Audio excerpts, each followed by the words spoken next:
کہ انا للہ و انا الیہ راجعون، تم سب اللہ کی طرف سے ہو اور تم سب اللہ کی طرف پلٹ کے جاؤ گے۔ دنیا کی معرفت تو ہمیں بہت ہے کہ کوئی پوچھے کہ کراچی کے علاقے کتنے ہیں، سڑکیں کون سی ہیں، کون سے علاقے ہیں جہاں غریب رہتے ہیں، کون سے علاقے جہاں امیر رہتے ہیں، ہم سب کو پتہ ہے۔ لیکن اس عالم میں جہاں ہم سب نے جانا ہے اس کی ہمیں کتنی معرفت ہے کہ عالم برزخ میں کیا ہونا ہے، محشر کے مقامات کون سے ہیں، مرنے کے بعد کی زندگی انسان کی کیسے گزرے گی، اصلاً مرنے کے بعد ہم اپنے والدین سے مل پائیں گے کہ نہیں۔ کئی مومنین کہتے ہیں مولانا کیا مرنے کے بعد اہل بیت سے ملاقات ہوگی کہ نہیں، اور اگر ہوگی تو کیا جب میں چاہوں تب ہوگی، جب دل کرے تب امیر المومنین کی زیارت ہوگی، رسول خدا کی زیارت ہوگی، کیسے ہوگا؟ تو امیر المومنین اور میرے چھٹے امام جعفر صادق علیہ السلام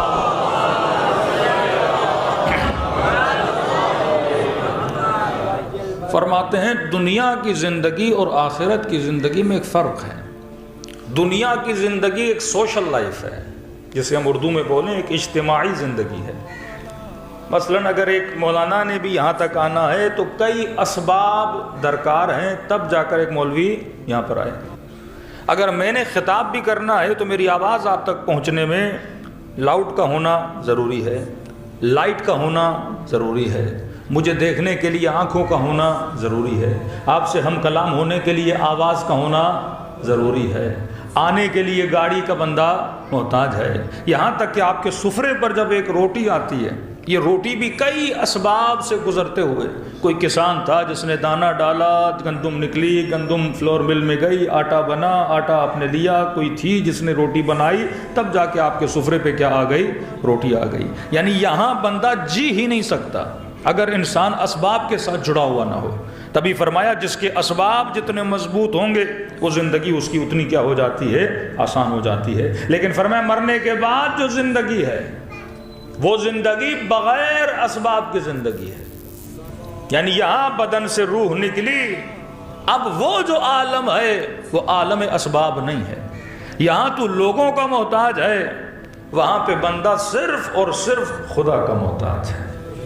وہاں ایک ہی سبب ہے اور وہ پروردگار عالم ہے، یعنی یہ نہیں کہ وہاں آپ کسی کے محتاج ہوں۔ تو دو جملے استعمال کیے، فرمایا یہاں کی زندگی سوشل لائف ہے، اجتماعی زندگی ہے، لیکن مرنے کے بعد جو زندگی ہے وہ انفرادی زندگی ہے۔ یعنی جیسے روح بدن سے نکلی، اب جو سفر انسان طے کرے گا یہ تک و تنہائی کا سفر ہے۔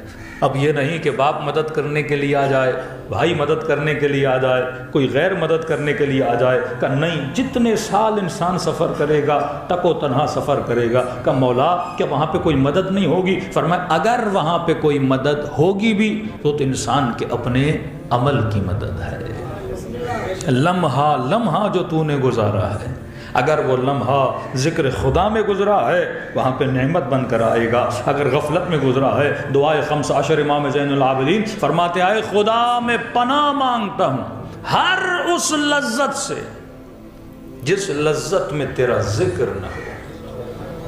کہ بندہ لذتیں حاصل کرتا جائے لیکن خدا کا ذکر نہ ہو۔ کھانا اللہ کی لذت ہے لیکن بسم اللہ پڑھ کے بندہ یہ لذت حاصل نہ کرے تو یہ لذت عبادت نہیں ہے، یہ لذت انسان کے لیے غفلت بن جاتی ہے۔ تو فرمایا وہاں پہ اگر کوئی چیز تمہارے کام آئے گی وہ کیا ہے؟ انسان کا اپنا عمل ہے۔ اب اسی لیے معصوم فرماتے ہیں ہر مرنے والا جب مرتا ہے، اب یہ نہیں کہ کوئی اسے دیکھتا نہیں ہے، جتنے بھی اس کے مرحومین ہیں اس کی روح کو آتا ہوا دیکھتے ہیں اور آپس میں بولتے ہیں ارے جائیں اس کو ریسیو کریں، ارے جائیں اس سے باتیں کریں، لیکن یہ مرحومین اس کو بولیں گے ابھی اس سے بات کرنے کی ضرورت نہیں ہے، کیونکہ یہ سکرات کے لمحوں سے گزر کے آیا ہے اور سکرات انسان کے وجود پہ ایسا شوق ڈال دیتا ہے کہ انسان بات کرنے کی صلاحیت نہیں رکھتا۔ کیسے چند لمحے چھوڑ دو، اسے چند گھڑیاں چھوڑ دو تاکہ اسے سمجھ آ جائے کہ میں دنیا سے نکل کر عالم آخرت میں آ گیا ہوں۔ پھر فرماتے ہیں کئی لمحوں کے گزرنے کے بعد جب یہ مرحوم تھوڑا ریلیکس ہو جاتا ہے اب اس سے ملنے آتے ہیں اور اس سے ایک سوال کرتے ہیں ہیں کہ تو جہاں سے آیا ہے وہاں پہ ہمارا فلاں رشتہ دار جو تھا